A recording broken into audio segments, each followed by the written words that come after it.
नमस्कार, आप देख रहे हैं स्वर स्वतंत्र। मैं हूं विपिन जोशी। बागेश्वर महाविद्यालय में एक नया मामला उजागर हुआ है। विगत दिनों छात्र प्रेमदानू की अपने प्रोफेसर विनय मिश्रा के साथ विवाद हुआ। मामले का संज्ञान कपकोट के पूर्व विधायक ललित पासवान ने लिया और प्रोफेसर के साथ फोन पर वार्ता की। प्रोफेसर साहब ने फोन पर बातचीत को सोशल मीडिया में वायरल कर दिया। उसके बाद मामले ने तूल पकड़ लिया। आइए जानते हैं पूरा मामला। ये बात थी, हमारा एक छात्र है प्रेमदानू, राजकीय कैंपस में पढ़ता है और पिछले 6 महीने से हमारे जो विद्वान असिस्टेंट प्रोफेसर है उनके द्वारा लगातार उनको जलील किया जा रहा है कि भैया आपका विद्यालय में जो है रजिस्ट्रेशन फर्जी है, आपका एडमिशन फर्जी है।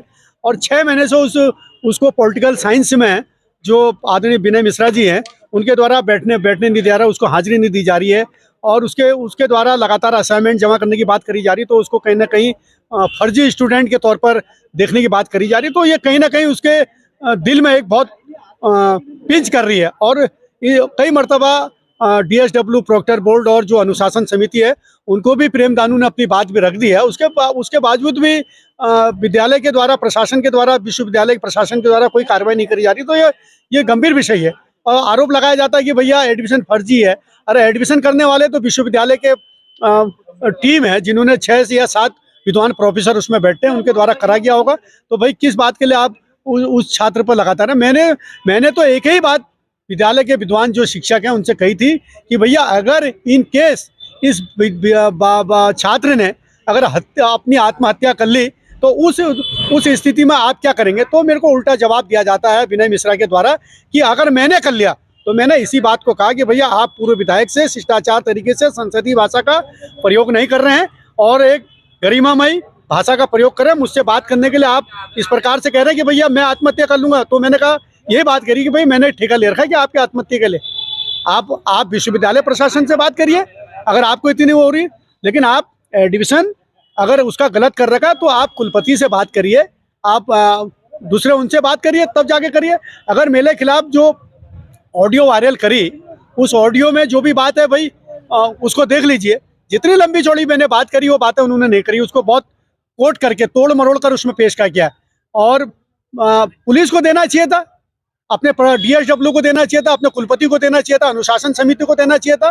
तब जाके उनके द्वारा कोई कार्रवाई नहीं करी जाती। तब जाके अपने जो शुभ चिंतक थे उनसे कहते कि भैया सरकार मेरा ध्यान नहीं रख रही। अरे आप सरकार के अंग हो, सरकार आपका सबसे पहले ध्यान रखती। आप तो अब हम आपकी जांच कराएंगे, आपके शैक्षिक अभिलेखों की जांच होगी। आप उत्तर प्रदेश से आकर पहाड़ में नौकरी कर रहे हैं, आपको किस आधार पर यहाँ पर नौकरी दी गई है, किस आधार पर आपको यहाँ पर पॉलिटिकल साइंस में असिस्टेंट प्रोफेसर बनाया गया, हम इसकी जांच करवाएंगे और हम सूचना के अधिकार में आप लगाएंगे और आपको नोटिस देकर पता करेंगे विश्वविद्यालय से कि भाई आप कौन है। जिस तरह से उन्होंने आपका ऑडियो उन्होंने रिकॉर्ड करा, आपकी जो फोन को रिकॉर्ड करा, क्या वो आपको लगता है कि ये निजता का उल्लंघन है? IT एक्ट में स्पष्ट प्रावधान है, किसी भी जनप्रतिनिधि, कोई भी आम नागरिक से अगर आप वार्ता करते हैं, किसी भी आम नागरिक से वार्ता होती है तो आप सीधे उनकी वॉइस रिकॉर्ड को किसी भी सार्वजनिक मंच में आप आउट नहीं कर सकते या सीधे वायरल नहीं कर सकते।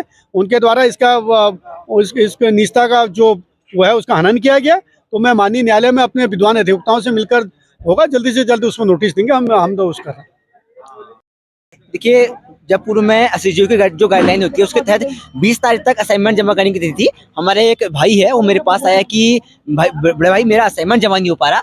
तो मैं सर के पास गया कि किन कारणों से इनका असाइनमेंट जमा नहीं हो पा रहा, क्योंकि कुछ में कुछ त्रुटियां थी या क्या, किस कारण वहाँ पे था। तो सर ने जो मुझसे कहा, सीधा जिस लहजे से सर ने मुझसे बात किया, तू फर्जी है, तेरे को मैं कैंपस से धक्के मारकर बाहर निकालूंगा। तो उसके बारे में यहाँ पर बात हुई और जिस तरीके से जो हमारे विनय मिश्रा जी है उन्होंने विधायक जी की वीडियो वायरल की, ऑडियो वायरल की, उनसे भी कहना चाहूंगा, अगर आप किसी छात्र को 6 महीने से, उनको लगभग 6 महीने हो गए और मैंने जब मेरा एडमिशन इस कैंपस में हो रहा था उस समय और छात्र संगठन सबको पता था कि मैं बाहर से पढ़ा हूँ, मोहाली पंजाब से पढ़ा हूँ।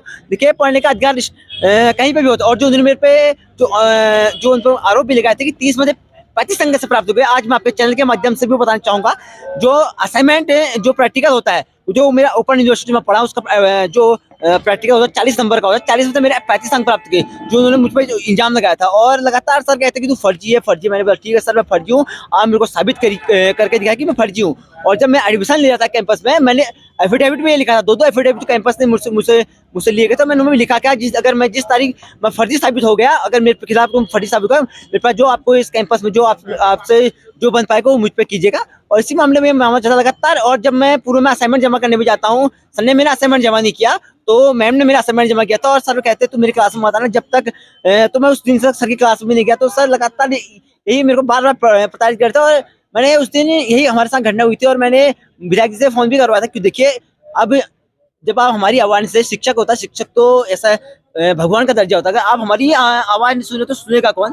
तो वही मामला यहाँ पर मैं तो मजबूर हो गया था। देखिए बहुत पीड़ित हो गया, बहुत लगातार मेरा पुतला फूक रहे हैं, लगातार मेरा वो करते हैं, मैं आत्महत्या पर मजबूर होता। मैं तो अगर उस दिन विधायक जी अगर फोन नहीं करते तो मैं आत्महत्या को पूरा मजबूर होता, जिसकी मैं संपूर्ण जिम्मेदारी विनय मिश्रा सर को देता हूँ। लगातार मेरे को लगातार इस तरह से लोग मेरे को बार बार प्रताड़ित करने का कार्य करते हैं। धन्यवाद।